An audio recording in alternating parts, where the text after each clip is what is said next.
Hello friends, बड़ी खबर है। समुद्र में ट्रैफिक जाम हो गया है। तुर्की ने अड़ंगा लगाया है, G7 ने अड़ंगा लगाया है, दुनिया परेशान है और इंडिया का तेल टैंकर भी फंसा हुआ है। ये बहुत ही इंपॉर्टेंट और बर्निंग टॉपिक अभी चल रहा है। इस पर डिटेल में बात करेंगे, क्या है मामला। और भी कई टॉपिक है। दुनिया का सबसे लंबा डबल डेकर ब्रिज, उसका रिकॉर्ड बना है। इंडोनेशिया ने अजीबोगरीब कानून बनाया है, उसके बारे में बात करेंगे, क्या है कानून और विरोध भी हो रहा है वहाँ पर। Bankers of the year 2022 award किस बैंक को मिला है। अंतर्राष्ट्रीय मोटा अनाज वर्ष 2023 उसका एक बड़ा इवेंट आयोजित हुआ है, कहाँ पर वो बात करेंगे। इलेक्शन रिजल्ट आए हैं, इन सब पे भी चर्चा होगी। कई और टॉपिक है। तो दोस्तों, मैं हूँ सन्मय प्रकाश और आप देख रहे हैं यूट्यूब चैनल सरकारी जॉब न्यूज़। शुरू करते हैं और सबसे इम्पॉर्टेंट क्वेश्चन लेते हैं। किस देश की सीमा में स्थित बोस्फोरस स्ट्रेट, हिंदी में कहेंगे इसे बोस्फोरस जल डमरू, समुद्र में ट्रैफिक जाम हो गया, जिससे समुद्री तेल लेकर जा रहे टैंकर फंस गए हैं बड़ी संख्या में। आंसर होगा तुर्की है। ठीक है, तो तुर्की की सीमा में ये स्थित है। एक और मैप के थ्रू बताते हैं। ये प्यारा भारत है और अब तुर्की की ओर चलते हैं। अब तुर्की नहीं बोलना है, तुर्की बोलना है, नाम बदल गया है। ठीक है, तो इधर रशिया है विशालकाय और ये ब्लैक सी है यहाँ वाला हिस्सा, और ये है तुर्की है। ठीक है, और ये यहाँ पर है, ये वाला जो हिस्सा देख रहे हैं ना आप यहाँ पर, वो है बोस्फोरस जल डमरू या बोस्फोरस स्ट्रेट कहेंगे यहाँ पर। तो यहीं पर तेल टैंकर का पूरा जमावड़ा लग गया है। यहाँ पर क्या वजह है वो भी दिखाते हैं। न्यूज़ पहले आप देख लीजिए। रॉयटर्स जो दुनिया की सबसे बड़ी न्यूज़ एजेंसी है, उसने ये खबर दी है और इंडिया में भी तमाम अखबारों में ये खबर है। ठीक है, तो मामला क्या है, क्या वजह है ऐसी। तो वजह है रूस के तेल पर G7 कंट्री की प्राइस कैपिंग यानी मूल्य निर्धारण। ये है स्ट्रेट यानी जल डमरू, वहीं पर जाम लग गया। तो G7 ने क्या किया है कि रूस पर एक तरह से लगाम लगाया है और उसने रूस के जो तेल है उसकी प्राइस कैपिंग कर दी है। इसके तहत रूस अपना क्रूड ऑयल $60 प्रति बैरल से ज़्यादा कीमत पर नहीं बेच सकता है। चूंकि तुर्की जो है वो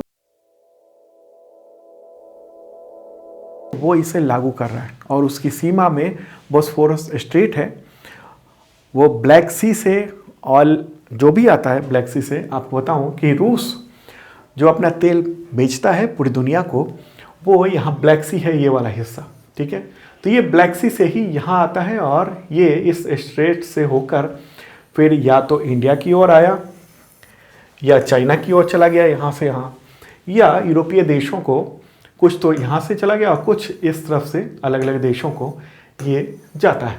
ठीक है, ऑयल और गैस दोनों की बात करूँ मैं, लेकिन अभी चर्चा ऑयल की है। तो अभी आपको पता है कि ऑयल का जो रेट है अंतर्राष्ट्रीय मार्केट में वो $80 के आसपास, $90 के आसपास प्रति बैरल चल रहा है। और G7 देशों ने रूस पर लगाम लगाने के लिए, और चूंकि रूस ने यूक्रेन पर हमला किया था, यूक्रेन यहाँ पर है, मैं आपको दिखा दूँ, ये वाला जो हिस्सा है ये है यूक्रेन, और उसके बड़े हिस्से पर रूस ने कब्जा भी कर लिया। तो एक तरह से G7 कंट्रीज़ ने सोचा कि हम सबक सिखाते हैं और लगभग 10-11 महीने हो गए हैं रूस ने युद्ध छेड़ा हुआ है यूक्रेन के ऊपर, और इस वक्त भी रूस की अर्थव्यवस्था चल रही है, झटका लगा है लेकिन चल रही है, और सारा पैसा जो है ना वो ऑयल से आ रहा है। तो दुनिया भर के देशों को ऑयल बेच रहा है। भारत ने भी खूब खरीदा है और डिस्काउंट में ऑयल मिल रहा है इंडिया को, तो कोई दिक्कत नहीं है। ठीक है, तो उस पर प्राइस कैपिंग की है ताकि अगर कम रकम मिलेगी रशिया को तो क्या होगा, फिर उसे कम पैसे मिलेंगे और वो जो लड़ रहा है अभी यूक्रेन से, तो उसकी अर्थव्यवस्था पर थोड़ी चोट होगी। तो इसी वजह से चूंकि तुर्की जो है वो, तो उसने क्या किया है कि उसके अधिकारियों ने हर शिपिंग कंपनी के जहाज़ों का डॉक्यूमेंट चेक करना शुरू कर दिया है। वे जांच कर रहे हैं कि रूस से जो ऑयल आ रहा है वो किस प्राइस पे आ रहा है और बीमा के नियमों का पालन किया जा रहा है या नहीं किया जा रहा। तो यहाँ पर इस जगह पर इस तरीके से आप देख रहे हैं कि जहाज़ों की लाइन लग गई है, बहुत सारे जहाज़, और ये चेक किया जा रहा है कि जो ऑयल आ रहा है जो भी जहाज़ से, वो $60 प्रति बैरल से महंगा तो नहीं है। अगर महंगा है तो उसे रोक दिया जाएगा। तो ये जो जांच प्रक्रिया है एक एक जहाज की हो रही है, तो ऐसे में बहुत देर लग रही है। पहले क्या होता था, ये सारी जांच प्रक्रिया ऑनलाइन हो जाती थी। जो शिपिंग कंपनी है वो अपनी वेबसाइट पर उसके जो ऑयल है, जो टैंकर है यानी जहाज है, उसकी जो बीमा के कागज़ थे उसको देख के ओके कर देते थे। लेकिन अब फिजिकल वेरिफिकेशन हो रहा है एक एक का, ऐसे में तेल कितना लोड है, कितने इसका बिल बना है, इन सब का। तो इसलिए ये पूरा लंबा जाम लग रहा है। एक और वजह तुर्की की एक चाल भी है। यहाँ पर यह भी आशंका जताई जा रही है, कई सारे न्यूज़पेपर्स में ये बताया गया है कि तुर्की इस तरह से रूस पर दबाव बना रहा है अपनी तरफ से भी। दरअसल तुर्की ने रूस से कहा था कि उसे सस्ते में गैस सप्लाई की जाए और इस पर रूस ने रुचि नहीं दिखाई। तो अब तुर्की एक तरह से रूस पर दबाव डाल रहा है कि आपके सारे टैंकर को हम यहाँ पर रोक देंगे, तो ऐसे में आपका टैंकर आगे बढ़ेगा ही नहीं और फिर दुनिया में तेल रूस का नहीं पहुँच पाएगा। ठीक है। और अब आप देखिए कि G7 कंट्री में मेजर जो बॉस है वो है अमेरिका। तो समुद्र में जो ट्रैफिक जाम हुआ है इसका असर कई देशों के तेल सप्लाई पर दिखाई दे रहा है, यूरोपीय देशों पर भी। तो अमेरिका और यूके उसने तुर्की से भी बात कर शुरू कर दी है कि इतनी भी देरी ना हो कि दुनिया में ऑयल का संकट हो जाए इस देरी की वजह से। और ये जो संकट हुआ है उसमें भारत भी अछूता नहीं है। भारत का 18 बिलियन बैरल कजाक क्रूड इसी जाम में फंस गया और आने वाले समय में अगर जाम लंबा रहता है तो कच्चे तेल की कीमत में बढ़ोतरी देखी जा सकती है।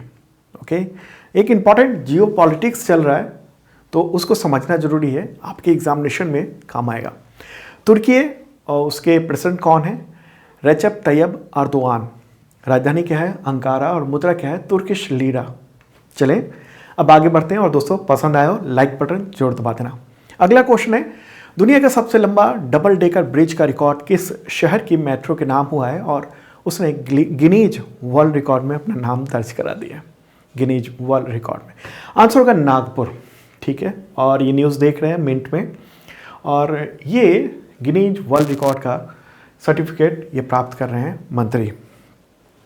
ठीक है, और फोटोग्राफ दिखा दूँ, ये है डबल डेकर ब्रिज, सबसे लंबा है, 3140 मीटर लंबा है, मतलब 3 किलोमीटर से ज़्यादा लंबा है।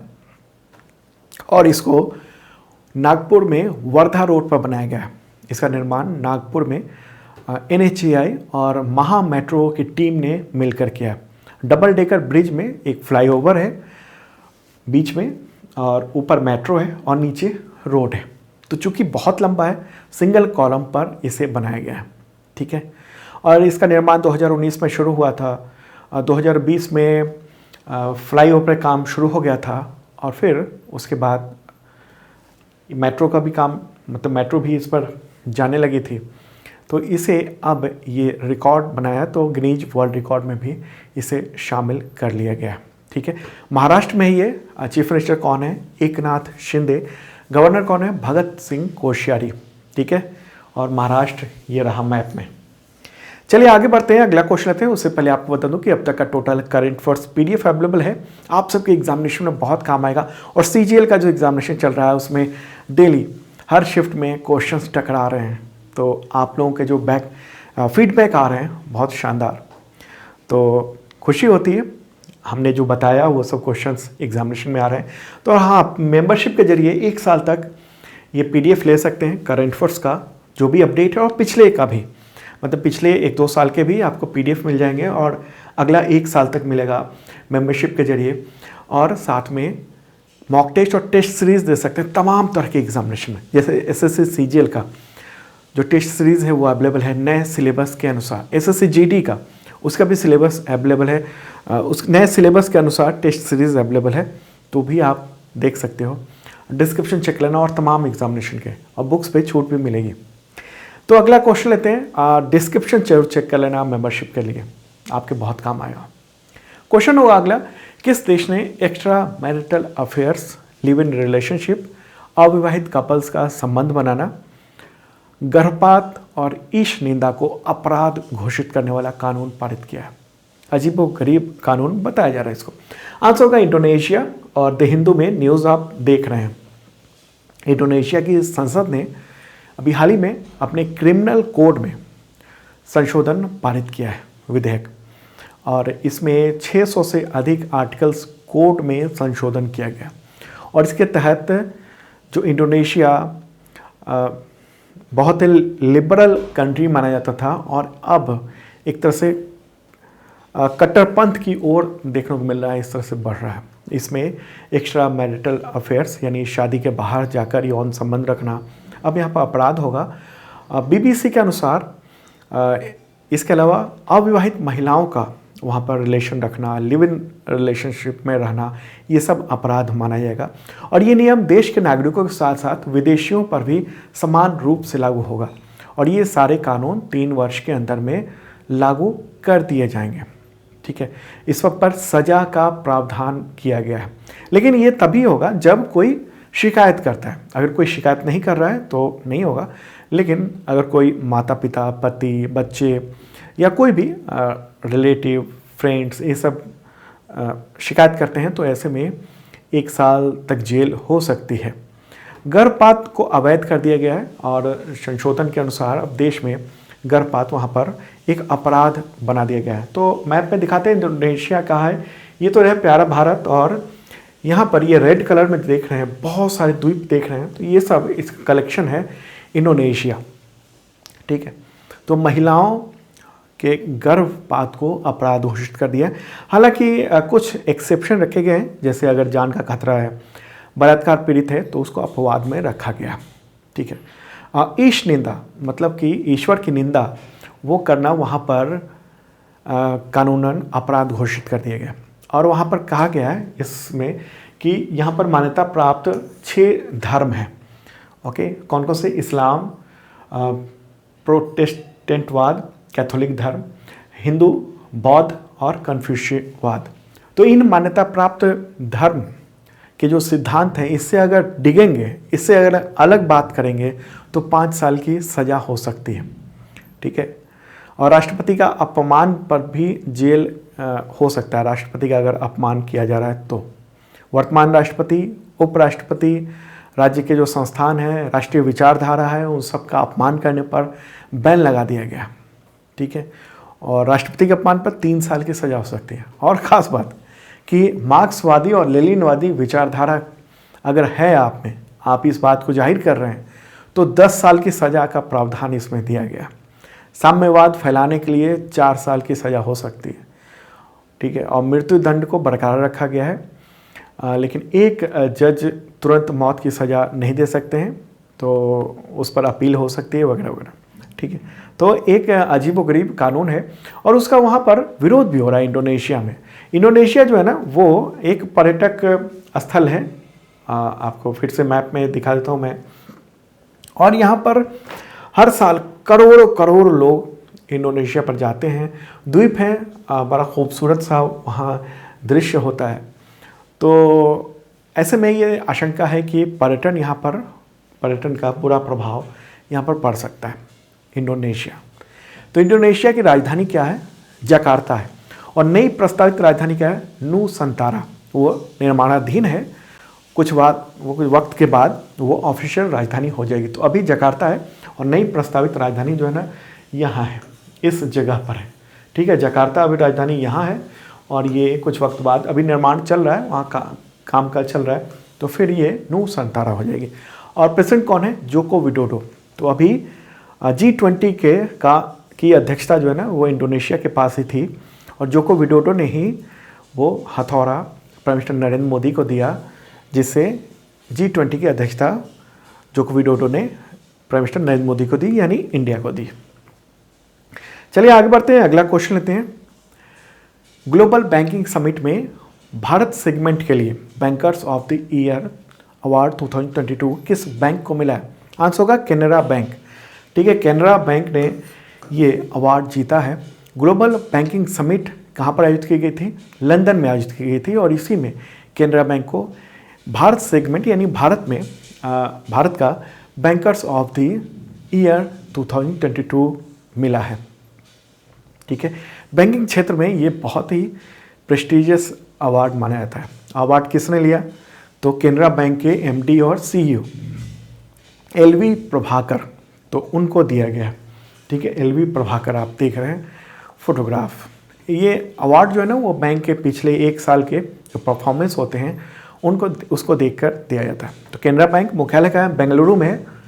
ठीक है, स्थापना हुई थी 1906 को। आगे बढ़ते हैं, अगला क्वेश्चन लेते हैं। भारतीय सेना ने दुश्मन के ड्रोन का शिकार करने के लिए एक प्रशिक्षित चील को आम लोगों के बीच भी प्रदर्शित किया है। तो इसका नाम क्या है, बताएं क्या है नाम इस चील का जो दुश्मन के ड्रोन को गिरा देता है? आंसर होगा अर्जुन। ये नाम रखा गया है और न्यूज़ आप देख रहे हैं। और इसे इंडो यूएस के बीच में जो वॉर गेम आयोजित किया गया, युद्धाभ्यास आयोजित किया गया, वहाँ भी इसको प्रदर्शित किया गया है। तो ये चील है, ट्रेंड है, और एक वीडियो भी मैं दिखा देता हूँ। ये चील गया है और इस तरीके से अभी एक ड्रोन है उस तरफ उड़ रहा है और ड्रोन को पकड़ कर और उसे गिरा देगा ये चील। तो अब इससे फ़ायदा क्या होगा? फ़ायदा ये होगा कि ख़ास तौर पर पाकिस्तान की ओर से ड्रोन के जरिए हथियार और गोला बारूद ये सब आतंकवादियों को पहुंचाए जा रहे हैं। तो ये एक बड़ी कोशिश है। चील को ही ट्रेंड कर दिया गया है कि चील जाएगा और वो उसे गिरा देगा, उसे बर्बाद कर देगा। ठीक है, इंडियन आर्मी की बात कर लें। आर्मी चीफ कौन है? जनरल मनोज पांडे। और चीफ ऑफ डिफेंस स्टाफ कौन है? अनिल चौहान, जनरल अनिल चौहान। आगे बढ़ते हैं, अगला क्वेश्चन लेते हैं। FAO यानी फूड एंड एग्रीकल्चर ऑर्गेनाइजेशन, तो उसने अंतर्राष्ट्रीय मोटा अनाज वर्ष 2023 समारोह कहाँ पर आयोजित किया? आंसर होगा रोम में ये आयोजित किया गया है और भारत सरकार ने ऑफिशियली इसमें पार्टिसिपेट किया। ठीक है, तो उस जगह का फोटोग्राफ है। रोम इटली में ये आयोजित किया गया है। अंतर्राष्ट्रीय मोटा अनाज वर्ष जो है 2023 घोषित है अगले साल को। तो उसका मुख्य आयोजन अभी शुरू हुआ है, एक बड़ा इवेंट हुआ है। तो उसमें भारतीय कृषि राज्य मंत्री शोभा करंदलाजे, ये भी नाम आपको ध्यान रखना है, शोभा करंदलाजे, ये है फोटोग्राफ, ये रहा। संदेश में प्रधानमंत्री नरेंद्र मोदी ने कहा कि भारत अब मोटा अनाज वर्ष 2023 के उत्सव को आगे बढ़ाएगा। अच्छा, ये यूनाइटेड नेशंस की ओर से ये वर्ष घोषित है 2023 मोटा अनाज वर्ष, या कहें पोषक अनाज वर्ष। तो ये जो घोषित होना था तो उसके लिए भारत ने भी प्रस्तावित किया था। तो भारत उन देशों में था जो ये वर्ष घोषित करने की प्रयास में था। ठीक है, तो भारत में 16 प्रकार के मोटे अनाज होते हैं, उसका उत्पादन होता है, जिनमें है ज्वार, बाजरा, रागी, कंगनी, चीना, कादो, सवा, कुटकी, कुट्टू, चौलाई, ब्राउन टॉप, मिलेट वगैरह वगैरह। ठीक है, और शीर्ष जो टॉप 5 मोटा अनाज उत्पादक राज्य हैं उनमें हैं राजस्थान, महाराष्ट्र, कर्नाटक, गुजरात और मध्य प्रदेश प्रमुख। और भी राज्यों में होता है लेकिन वो प्रमुख है। ठीक है, तो FAO यानी फूड एंड एग्रीकल्चर ऑर्गेनाइजेशन वो यूनाइटेड नेशंस का एक हिस्सा है, तो उसी ने ये आयोजित किया गया। ठीक है, आगे बढ़ते हैं, अगला क्वेश्चन लेते हैं। National bank for agriculture and rural development यानी नाबार्ड के चेयरमैन का पदभार किसे मिला है? आंसर होगा शाहजी केवी। ठीक है, शाहजी केवी। तो उन्होंने अध्यक्ष का प्रभार, चेयरमैन का प्रभार ग्रहण कर लिया है। ओके, और वो इससे पहले नाबार्ड में ही उप प्रबंध निदेशक थे। ठीक है, डिप्टी मैनेजिंग डायरेक्टर के रूप में काम कर रहे थे और अब चेयरमैन बन गए हैं। ये रहा फोटोग्राफ इनका। ओके, चलिए आगे बढ़ते हैं, अगला क्वेश्चन लेते हैं। गुजरात विधानसभा चुनाव में किस पार्टी को फिर से बहुमत से ज़्यादा सीटें हासिल हुई हैं? सबको पता है, आंसर है इसका बीजेपी। ठीक है, तो गुजरात चुनाव के नतीजे घोषित हो गए। टोटल सीटें थी 182 और उसमें बीजेपी को सबसे ज़्यादा सीटें मिली है 156। उसके बाद है कांग्रेस को 17, 5 है आम आदमी पार्टी। ठीक है, इंडिपेंडेंट 3 जीते हैं और 1 समाजवादी पार्टी से जीता है। ओके, तो ये इलेक्शन हुआ और गुजरात में बीजेपी 7वीं बार सरकार बनाएगी। ठीक है, और भूपेंद्र भाई पटेल जो हैं वो फिर से मुख्यमंत्री बनने जा रहे हैं। अगला क्वेश्चन लेते हैं, हिमाचल प्रदेश विधानसभा चुनाव में कांग्रेस ने बहुमत हासिल किया तो उसे कितनी सीटें मिली हैं? आंसर होगा 40, टोटल 40 सीटें मिली हैं। और न्यूज़ तो ये रहा, सबको पता होगा। टोटल जो विधानसभा सीटें हैं हिमाचल प्रदेश में 68 हैं और उसमें 40 सीटें मिली हैं कांग्रेस को, 25 सीटें बीजेपी को मिली हैं, 3 सीटें हैं इंडिपेंडेंट। ठीक है, यहाँ पर नवंबर में ही चुनाव हुआ था 12 नवंबर को, लेकिन अब के वोटों की गिनती हुई है। ठीक है, वहाँ के मुख्यमंत्री इससे पहले कौन थे? जयराम ठाकुर थे, बीजेपी की सरकार थी, अब कांग्रेस की सरकार वहाँ बनने जा रही है। अगला क्वेश्चन लेते हैं, मानव अधिकार दिवस कब मनाया जाता है? आंसर होगा 10 दिसंबर को। ठीक है, ये अंतर्राष्ट्रीय दिवस कहेंगे। और 2022 की थीम क्या है? Dignity, freedom and justice for all. पहली बार 1948 को मनाया गया था और इसकी घोषणा संयुक्त राष्ट्र महासभा ने की थी। ठीक है, तो दोस्तों ये था इंपॉर्टेंट करंट अफेयर्स। कैसा लगा कमेंट बॉक्स में बता सकते हैं और शेयर जरूर कर दीजिए तमाम मित्रों को। उम्मीद है लाइक बटन आपने दबा दिया होगा, अगर पसंद आया हो तो। मेंबरशिप देखना मत भूलना और हम मिलते हैं मंडे को। ठीक है, संडे को स्पेशल वीडियो आता है वीकली, तो वो भी आप देख सकते हैं।